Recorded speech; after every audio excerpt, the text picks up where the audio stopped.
বিশ্ব চ্যাম্পিয়ন আর্জেন্টিনাকে প্রায় রুখে দিয়েছিল চিলি। ম্যাচের প্রায় পুরো সময় আর্জেন্টিনার আক্রমণ প্রতিহত করতে সক্ষমতা দেখিয়েছিল চিলির ডিফেন্ডাররা, কিন্তু শেষ রক্ষা করতে পারেনি তারা। 2024 কোপা আমেরিকা আসরেও বীরের মতো নকআউট পর্ব নিশ্চিত করেছে আর্জেন্টিনা। বর্তমান বিশ্ব চ্যাম্পিয়নরা এক ম্যাচ হাতে রেখেই নকআউট পর্ব নিশ্চিত করেছে। মেটলাইফ স্টেডিয়ামে চিলির বিপক্ষে 1-0 গোলে জিতেছে লিওনেল মেসির আর্জেন্টিনা। ম্যাচের শেষ অংশে গোলের দেখা পেয়েছে আলবিসেলেস্তারা, যে গোল নিয়েও হয়েছে বহু নাটকীয়তা। লম্বা সময় ভিএআর চেক করার পর গোলের সিদ্ধান্ত দিয়েছেন রেফারি। ভিএআর এ অফসাইড চেক করে এই গোলের সিদ্ধান্ত এসেছে।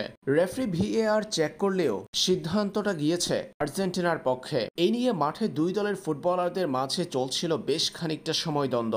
এমনকি রেফারির সঙ্গেও বেশ তর্ক বিতর্ক করতে দেখা যায় চিলি ফুটবলারদের। অন্যদিকে আর্জেন্টাইন ফুটবলাররা ভিএআর চেক করতে বাধা দিচ্ছিল রেফারিকে।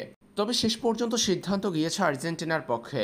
এই ম্যাচের শুরুর অংশের খেলা ছিল গোলশূন্য ড্র, অর্থাৎ প্রথমার্ধে গোল আদায় করে নিতে পারেনি আর্জেন্টিনা। বেশ কিছু সহজ সুযোগ নষ্ট করেছেন মেসি, আলভারেজরা। দ্বিতীয়ার্ধে বদলি ফুটবলার হিসেবে মাঠে নেমে কিছু সময়ের মধ্যেই জালের দেখা পেয়েছেন লাউতারো মার্টিনেজ। ম্যাচের 88তম মিনিটে লিওনেল মেসির কর্নার কিক থেকে গোল করেছেন লাউতারো। তার জোরালো শট রুখে দিতে পারেনি চিলির গোলরক্ষক ব্রাভো। 88তম মিনিটে সেই গোলে জয় নিশ্চিত হয় আর্জেন্টিনার। এই জয়ের মধ্য দিয়ে টানা 2 জয় এক ম্যাচ হাতে রেখে কোপা আমেরিকার নকআউট পর্ব নিশ্চিত করেছে আলবিসেলেস্তারা।